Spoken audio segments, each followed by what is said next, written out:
কালবৈশাখীর তাণ্ডব ঝড় বৃষ্টিতে ক্ষতিগ্রস্ত হয়েছেন বহু মানুষ। কারোর ছাদ ভেঙে পড়েছে, তো কারোর দেখা গেছে যে বেশ কিছু ক্ষেত নষ্ট হয়েছে এই কালবৈশাখীর তাণ্ডবে। আবার দেখা গেছে যে গাছ ভেঙে পড়ে রাস্তার হাল একেবারে বেহাল হয়ে পড়েছে। তাই এবার ঝড় বৃষ্টিতে ক্ষতিগ্রস্তদের পাশে দাঁড়ালেন পঞ্চায়েত প্রধান। ফটিকরায় বিধানসভা কেন্দ্রের বিলাসপুর গ্রাম পঞ্চায়েতের এই ছবি, যেখানে পঞ্চায়েত প্রধান তিনি এগিয়ে এসেছেন, পাশে দাঁড়িয়েছেন ক্ষতিগ্রস্তদের, আর তাতেই প্রশংসনীয় উদ্যোগ বলে জানাচ্ছেন স্থানীয়রা।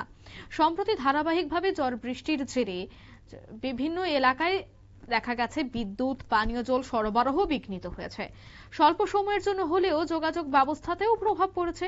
প্রাকৃতিক এই দুর্যোগে বহু স্থানে ক্ষয়ক্ষতির ছবি সামনে এসেছে। পরিস্থিতি সামাল দিতে রাজ্য সরকার এবং প্রশাসনের পক্ষ থেকে সাধারণ মানুষের কাছে ধৈর্য এবং সহযোগিতার আহ্বানও জানানো হয়েছে। যদিও কোথাও কোথাও বিদ্যুৎ এবং পানীয় জলের দাবিতে সড়ক অবরোধের মতো ঘটনাও জনদুর্ভোগ আরো বেড়েছে। তবে এই প্রতিকূলতার মধ্যেই ব্যতিক্রমী এবং প্রশংসনীয় উদ্যোগের নজির গড়েছেন ঊনকোটি জেলার ফটিকরায় বিধানসভা এলাকার বিলাসপুর গ্রাম পঞ্চায়েত। পঞ্চায়েত প্রধান সুরজিৎ দাসের নেতৃত্বে এলাকায় একদল উদ্যোগী যুবক গৌতম ভৌমিক, রাজু দেবরায়, রাজু দেবনাথ, নারায়ণ দেবনাথ সহ অন্যান্যরা স্বতঃস্ফূর্তভাবে মাঠে নেমে পড়েন।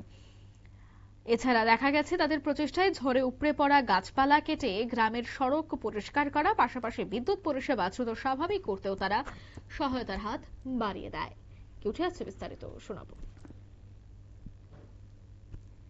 বিলাসপুর গ্রাম পঞ্চায়েতের প্রধান সুরজিৎ দাস মহাশয়ের প্রচেষ্টায় আজকে 6 দিন যাবৎ আমাদের এখানে কারেন্ট আসেনি। আজ সকালে মিলে গ্রামবাসীরা মিলে আমাদের এখানে 4 নম্বর ওয়ার্ডে কারেন্ট এসেছে এবং জলের দুর্ভোগ মিটেছে। ওনাকে ধন্যবাদ জানাই এবং বিজেপি দলকে আমরা ধন্যবাদ জানাই।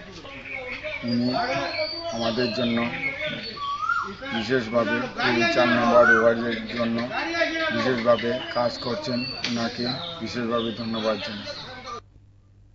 আপনারা শুনলেন, অর্থাৎ বিশেষভাবে তারা ধন্যবাদ জানাচ্ছেন এই ধরনের উদ্যোগ গ্রহণ করার জন্য, এবং এ ধরনের উদ্যোগ গ্রহণ করার ফলে এলাকায় কিন্তু বেশ কিছু পরিষেবাও স্বাভাবিক হয়েছে।